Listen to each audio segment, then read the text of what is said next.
All right, everyone, so we got this DC5 that's coming in for a sway bar install. We also got the fake taxi in the house.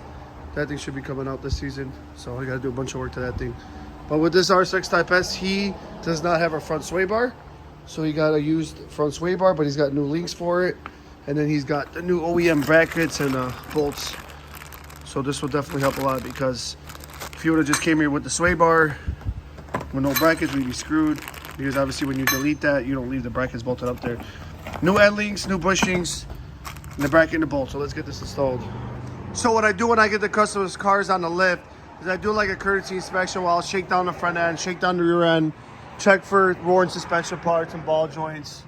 And then obviously I gotta address this to the customer that his O2 sensor is cut. And then I can tell him that he's got a bunch of leaks down here. He actually already knows it. He's standing right there. So he gets the courtesy of looking under the car on the lift with me, and he actually wants to bring it back so I can try to figure out and diagnose this leak and all these leaks. So it's pretty much wet all over. So what I do is I clean, degrease, brake clean all this, start it back up, give it a few revs, maybe take it on the drive, and just basically try to diagnose where it's coming from and starting from. So, but yeah. But anyway, we got to get the sway bar on here, so that's the next move. Somebody was in here last, and you could tell the way they cut the old sway bar out is they used a cutoff wheel. They got a little too close there. They're coming at an angle instead of straight ahead. I mean, sometimes you could take a cutoff wheel to them if they're like seized, but just be careful. Don't get too close like this guy did. You know what I mean?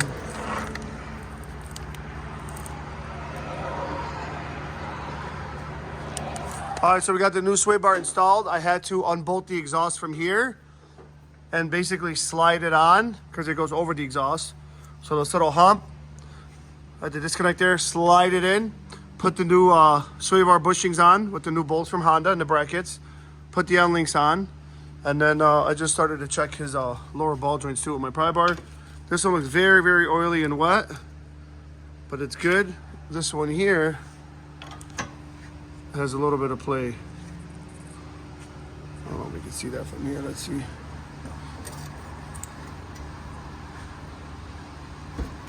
Yep, I don't know if it shows good on camera, but there's play there. So he's saying that he wants to road race the car. That's why he's putting a sway bar on link. So I want to make sure that he's going to be safe on the track. So I would tell him to do both lower ball joints at the same time. You don't want to just do one. So this one's bad. So I'm going to recommend him to do both lower ball joints. And then he wants to bring it back to diagnosis oil leak. So we got to thoroughly clean all this out and then have the car for an hour or two and just kind of run it and see what's leaking from it. So the CRV, they got towed in. Unfortunately, I can't go up this uphill by myself. So I'm trying to do the starter out here because I diagnosed it to be a starter. Not a big deal. It's not that cold outside, so took the air intake pipe off. Unbolt the throttle body, move it to the side, and then this black plenum can come out. Sometimes this gets in the way, so you can just unbolt this. And yeah, I'll show you guys more here. All right, so I got the upper plenum off. So what I did is I removed the bolts here and the bolts there, and I just literally slid this forward. Sliding it forward was enough to get this fat bottom end thing out of here. See how it's like beefy towards the bottom? So I got that off, and then I got to the starter. So I have the wire off of it. I have my Amazon Power Probe, and I can just literally give this power. Like, watch, listen. See, that's positive. I can even leave it on positive the whole time and just touch it. And it's just clicking, it's not doing anything.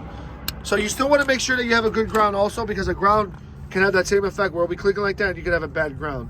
So I'm just going to bang on it a few times and try to get it to work, but I'm pretty sure this thing needs a starter. So that's how I did it on the CRV. I bolted the throttle body, removed the intake pipe to the side, unplugged the intake manifold runner, switch there, the PVC line, and I just pulled it apart from here. I found that to be the easiest, fastest, best way to do it. So, and like I said, I'm stuck working out here because I got nobody to help me push it in, and the starter didn't want to click. Obviously the starter was bad, so I got to do this out here, so no biggie. And one thing I would also like to know, make sure you disconnect your negative terminal, especially when you're taking out the positive lead here. It's always hot with 12 volts.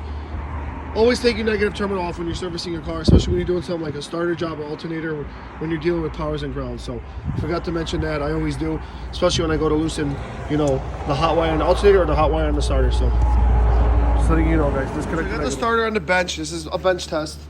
So I got power and ground to it. I mean, I showed you on the car, but I'm gonna show you here. So pressing this button gives it positive, that's negative. So I'm gonna leave it on positive and watch this.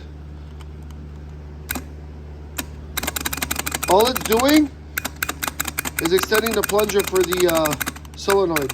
It's not actually spinning the starter motor. See, look.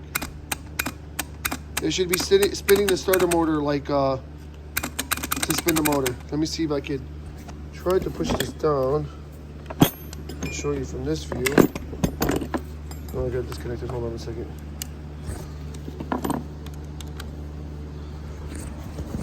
Yeah, I can do it like that. So let's see.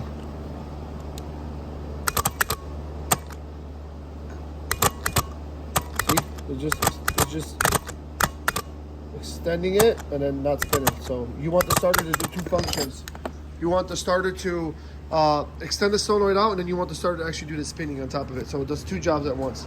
Extends that plunger out and then spins the motor. So this is a used good working starter I have upstairs, so I can show you guys the bench test. So it's going to shoot the plunger out and it's going to shoot the motor. Ready?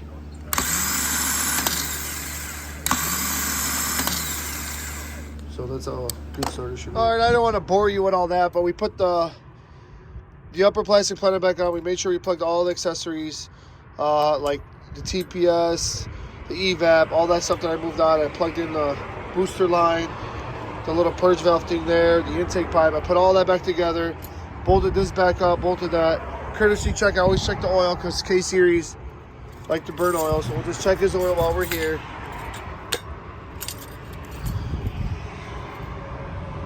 We're pretty good. We're between the middle and the max. He's in the middle. He can use maybe half a quart.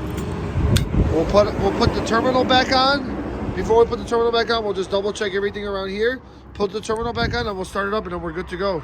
I still have to actually put this plastic piece back on too here with some new clips. Those plastic clips usually break off, so I got a bunch of OEM Honda clips that I stock. So I'll put that back on, the terminal, and then we'll start it up. All right, so we got Joey's TSX in here for an intake. Let's do the before. All right, and we'll hear it from out here. I go for it. All right, then we'll pop this on. We're not gonna get too involved with the video. It's pretty easy. Clamp there, airbox bolts, 10 mils, they pop out. You'll see how everything goes together, and then there's the other intake. Bam, and just like that, the new intake is on. The eBay special with the cone filter. These lines are still retained. That one's going back to the PVC, to the crankcase. That one's going back to the idler assist on there. Give it a start, man. Give it a whirl. Oh, man, all the lights are on now. The check engine, the dash lights, ABS, everything. Everything's on. Just kidding, man. Ow.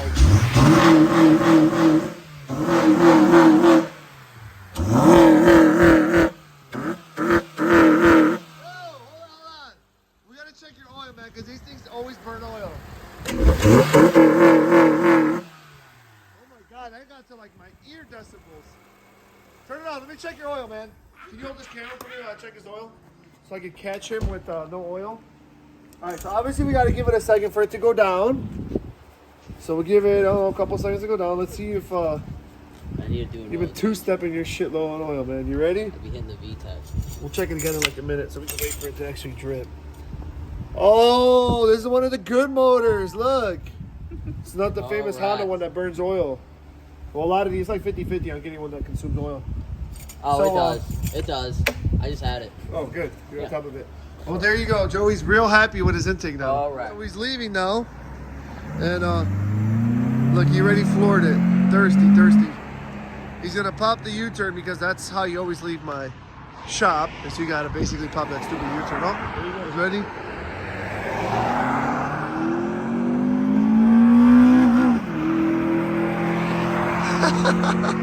Thank God it was warming up.